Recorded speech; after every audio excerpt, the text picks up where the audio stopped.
Assalamualaikum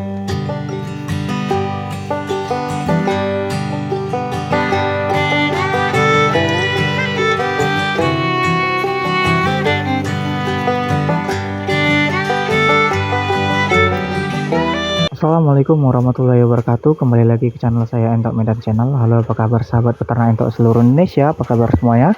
Agar channel ini semakin maju dan berkembang, jangan lupa di like, komen, dan subscribe video ini. Oke teman-teman sekalian, kali ini channel Entok Medan akan membawakan judul tentang kelebihan dan keunggulan dalam beternak entok.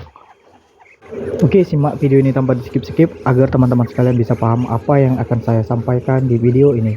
Nah teman-teman sekalian, keunggulan beternak entok ataupun unggas lainnya seperti ada ayam kampung, ada ayam broiler, ada bebek petelur, ada bebek pedaging, dan lain-lain. Nah, kita di sini membahas kelebihan dan keunggulan dalam beternak entok dulu. Nah, dari segi bobot badan teman-teman sekalian, kita bahas dulu dari segi bobot badan dan harga pasaran dari masing-masing unggas tersebut. Nah, untuk ayam kampung biasanya dipanen di bobot 1,3 kg sampai dengan 1,5 kg dengan estimasi harga sekarang itu di Rp50.000 per kilogramnya.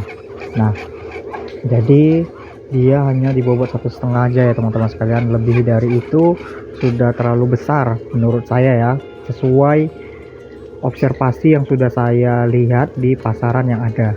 Nah, sekarang kita memasuki di bobot ataupun di ayam broiler. Ayam broiler juga itu dipanen bisa di 2 kg teman-teman sekalian. Jadi dia akan dipotong kecil-kecil ya. Jadi sudah dibersihkan lalu dijual daging. Itu pun harganya untuk sekarang ini di 26.000 per kilogramnya. Untuk di daerah Medan Binjai itu saya sudah jalan ya, saya cek itu di harga 26.000 per kilogramnya. Sudah cukup murah itu teman-teman sekalian. Kadang ya maksimal kemarin itu hampir Rp40.000 pernah, dan paling jatuh dia di harga Rp20.000. Nah, sekarang kita memasuki di bebek pedaging ataupun bebek packing. Nah, bebek packing ini juga bisa dipanen di bobot 2 kg dengan estimasi harga itu di Rp40.000 per kilogramnya. Dia jauh lebih murah teman-teman sekalian karena memang panennya tidak terlalu lama untuk di bebek packing. Nah, sekarang kita membahas keunggulan dari bobot badan di entok jenis lokal aja lah dulu. Nah, jadi di entok jenis lokal ini kita bisa memanen tanpa ada yang namanya batasan bobot badan.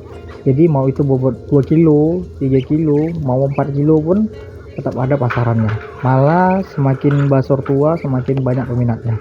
Nah, untuk harga entok sekarang ini per kilogramnya itu Rp50.000 per kilogram.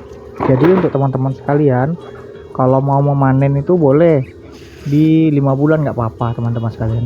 Yang penting bobot badannya bagus, 4 bulan pun bisa masuk dia teman-teman sekalian. Tuh bobot 3 kg udah masuk itu harganya. Jadi untuk harga ataupun bobot aja entok ini sudah jauh menang ya, bisa 3 kali lipat dari bobot ayam dan bebek tadi. Jadi kita itu memanen di 3 kg nya. Jadi teman-teman sekalian, harga 3 kg itu Rp50.000. Jadi per ekor basor aja kita sudah bisa menghasilkan Rp150.000 per ekornya. Jadi untuk memanen sesuai dari video-video yang sudah saya jelaskan sebelumnya, itu estimasi per ekornya menghabiskan sampai dengan panen itu Rp50.000. Jadi kalau kita 100 ekor dikali Rp150.000, kita sudah menghasilkan Rp15 juta teman-teman sekalian. Jadi 5 jutanya itu untuk operasional kandang selama pembesaran entok tersebut. Nah, kenapa Rp5 juta harus kita langsung lepaskan? Jadi dia itu untuk ya operasional seperti pakan. Nah, jadi kalau di kandang entok Medan itu masih beli dedak teman-teman sekalian. Tapi kalau yang namanya limbah ikan itu melimpah. Kita mau dipajak mana kita ngambil? Mau dipajak di daerah di sini banyak, ada pajak Rabu teman-teman sekalian, ada pajak kilometer 12, ada pajak Jangoras. Jadi banyak teman-teman sekalian. Kalaupun kita mau ke pajak besar bisa ke pajak Kampung Lalang, ada pajak bawah Binjai.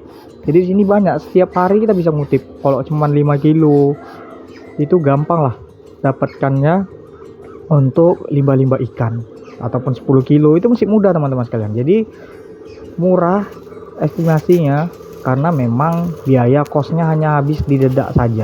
Jadi limbah ikan itu direbus, kita campurkan dengan banyak sekali limbah dan juga limbah ikan ya, mau itu ikan laut ataupun ikan air tawar. Tapi saya di sini terkhusus di ikan lele yang paling banyak, timba ikan lele, karena memang yang paling banyak laku ya. Menurut pengamatan saya itu ikan lele yang paling banyak laku, karena ikan ini masih harganya terlampau murah ya, masih bisa dibeli oleh masyarakat sekitar Medan Binjai. Jadi kelebihan dari bobot badan saja sudah jauh lebih unggul dibandingkan unggas-unggas lainnya. Nah, dari segi ketahanan tubuh.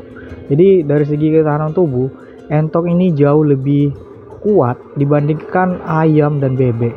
Jadi kalau ayam itu kalau musim hujan panas, dia bisa sakit teman-teman sekalian, bisa ngedrop, gampang ngedropnya lah. Apalagi populasinya sudah cukup lumayan banyak, jadi dia gampang ngedrop karena becek sedikit saja dia bisa menyebabkan, yaitu tadi bisa kolera teman-teman sekalian biasanya. Ataupun kalau nggak divaksin bisa drop semua. Walaupun divaksin juga terkadang ya banyak sekali ayam-ayam ini yang mulai kayak kedinginan, sakit gitu. Dan juga bebek teman-teman sekalian, bebek juga seperti itu. Jadi kalau pakannya juga tidak terjaga, bebek ini juga gampang terserang penyakit. Bebek dan entok sama teman-teman sekalian, musuh utamanya ialah virus mata biru. Jadi kalau di entok sekarang ini saya sudah mulai merubah besar-besaran dari segi ketahanan daya tahan tubuhnya. Jadi memang entok sekarang saya wajib divaksin mulai dari usia 1 minggu sampai dengan dia usia dewasa. Nah setelah dewasa nanti dia per 6 bulan sekali pasti wajib divaksin. Jadi 1 tahun itu 2 kali ya, indukan dan basur divaksin. Jadi teman-teman sekalian, dari segi ketahanan entok walaupun tidak divaksin, kalau hujan panas entok malah senang teman-teman sekalian terkena hujan. Malah senang dia, malah berenang-berenang dia teman-teman. Jadi tidak ada masalah dari pemberian ataupun pemeliharaan pada masa pancaroba, pada musim pancaroba, hujan panas itu tidak ada masalahnya teman-teman sekalian. Yang penting pada saat pemberian pakan kita wajib di tempat yang tidak terkena air hujan, ataupun kita sengin, kita pasang seng, kita pasang atap. Jadi walaupun hujan, entok tempat makannya ini tidak terkena hujan. Jadi entoknya juga tidak meminum terlalu banyak air hujan. Nah jadi dari segi bobot sudah menang jauh teman-teman sekalian, dari segi ketahanan sudah menang jauh, dan juga entok ini jauh lebih cepat besarnya teman-teman. 1 bulan aja kalau kita memang mau benar-benaran ya, mau benar-benaran mengecek pertumbuhannya aja, entok ini bisa mencapai bobot 1 kilo lebih teman-teman sekalian. 1 bulan 1 kilo lebih, mau kadang 1,5 kilo. Tapi kalau ayam 1 bulan tuh ya mau kita berikan pakan dengan protein yang tinggi juga, khususnya di ayam kampung ya, itu juga sama aja teman-teman sekalian, tidak terlalu besar juga karena dia menurut saya agak lama. Bebek begitu pula. Kalau bebek cepat juga pertumbuhan teman-teman sekalian, tapi ya beda tipis, lebih cepat lagi di entok karena memang bobot badannya pada saat dewasa ya jauh lebih besar entok teman-teman. Dari segi karkasnya aja juga menang. Nah entok ini juga sama seperti unggas-unggas lainnya, dia memiliki masa panen yang ada beberapa di hari-hari besar, khususnya di Indonesia teman-teman sekalian, itu di bulan puasa, memasuki bulan puasa atau unggahan lebaran teman-teman sekalian, hari raya lebaran. Terkadang dia rame juga di tahun baru yang paling rame. Jadi mau itu muslim ataupun non muslim, semuanya kalau dari tahun baru peminat entok ini sangat banyak sekali yang antri-antri teman-teman sekalian. Jadi untuk teman-teman sekalian yang ingin berternak entok, segera saja berternak entok, karena memang sekarang ini kita dapat dengan mudah mengakses informasi-informasi melalui internet, dari YouTube, dari Facebook, dari Google. Kita bisa mengakses informasi tersebut seputaran beternak entok, karena di era digitalisasi sekarang ini itu informasi dapat dengan mudah diserap. Jadi tinggal teman-teman sekalian saja pandai-pandai menerima ilmu yang ada di YouTube khususnya. Jadi mana yang sekiranya bisa kita ambil ya kita ambil, yang tidak cocok di kandang kita ya jangan diambil teman-teman sekalian. Jadi yang mana yang cocok, mana yang bagus kita ambil. Jadi kita tinggal menyaring mana yang bagus dan mana yang kurang cocok, bukan tidak bagus ya, yang kurang cocok aja bahasa kita buat. Jadi dalam beternak entok ini kawan-kawan sekalian jangan ragu lagi, karena untuk bibitannya channel Entok Medan bisa menyediakan bibitan-bibitan entok lokal yang super, yang bagus, genetiknya bagus, bobotnya besar-besar, karkasnya besar. Jadi kualitas walaupun entok lokal di sini itu dia sudah diseleksi mulai dari anakan sampai dibesarkan menjadi indukan dan juga basor. Dan juga basor di sini tidak ada yang namanya inbreeding ataupun perkawinan sedara. Jadi kalau basor di sini sudah melebihi 2 tahun, biasanya 1 tahun itu sudah diganti dengan basor lainnya agar mencegah perkawinan sedara. Karena kalau sudah perkawinan sedara, genetik entoknya walaupun besar, nanti lama kelamaan tahun demi tahun akan semakin mengecil teman-teman sekalian. Jadi semakin kecil sehingga nanti proses pemanenan menjadi lama. Oke, saya rasa paham dari penjelasan saya kali ini dengan seputaran keunggulan dan kelebihan beternak entok. Wassalamualaikum warahmatullahi wabarakatuh.